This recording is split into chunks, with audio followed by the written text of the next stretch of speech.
You're sitting on a beach.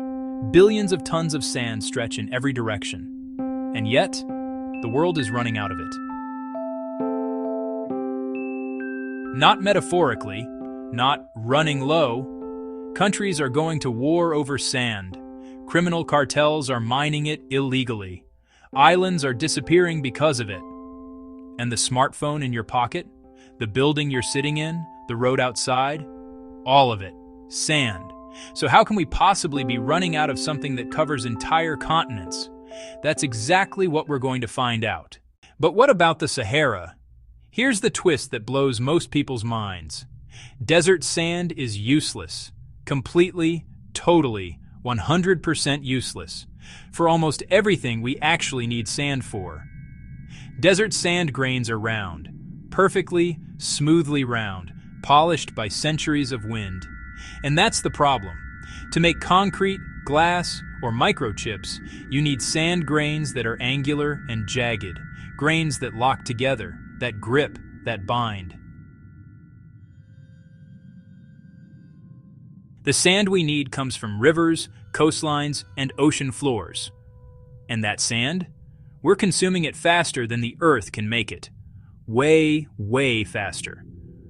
We use 50 billion tons of sand every single year. That's enough to bury the entire island of Manhattan under 100 meters of sand every 12 months. Let's talk about what sand actually does, because once you see it, you can't unsee it. Concrete. 80% of all concrete is sand and gravel. Every skyscraper, every bridge, every dam. Silicon chips. Your phone's processor?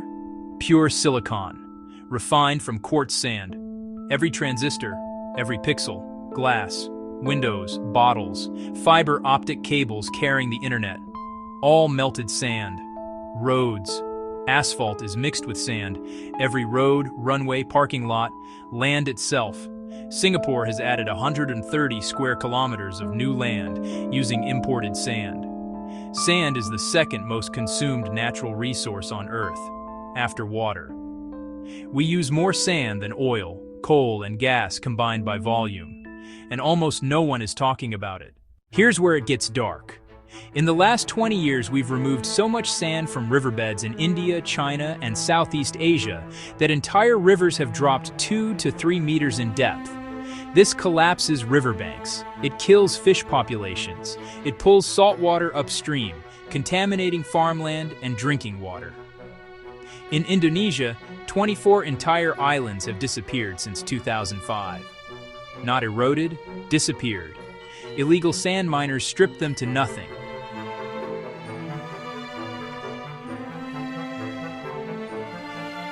And then there's the sand mafia. In India alone, the illegal sand trade is worth an estimated $2 billion a year. Journalists who investigate it get killed. Politicians who challenge it get threatened. It's the world's most dangerous natural resource you've never heard of. In 2013, journalist Shayla Massoud was shot dead in India after reporting on illegal sand mining. She was one of dozens. Nations are literally going to war over sand. Singapore is the world's largest sand importer.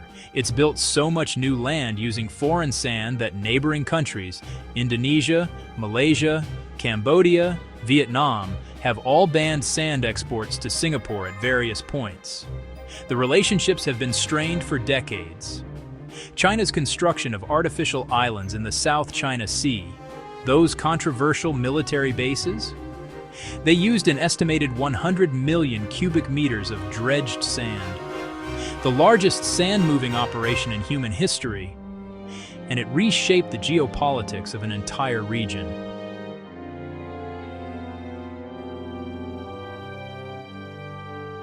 Dubai's famous Palm Jumeirah, 94 million cubic meters of sand, dredged from the Persian Gulf floor.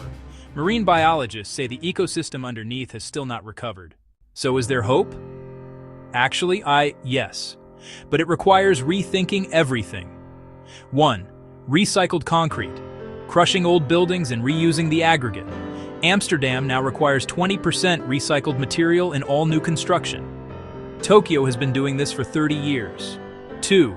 Desert sand engineering. KAUST researchers in Saudi Arabia discovered that adding polymers to round desert grains can make them suitable for concrete.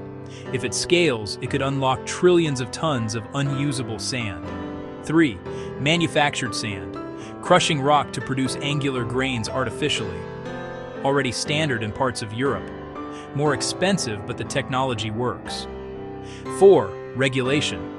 The UN Environment Program released the first global sand assessment in 2022. Some countries are finally implementing licensing systems, seasonal bans, and ecosystem protections. The problem is speed. Construction demand, especially in Asia and Africa, is exploding. 80% of the world's megacities are still being built. We are racing against ourselves. Here's what I want you to take away from this.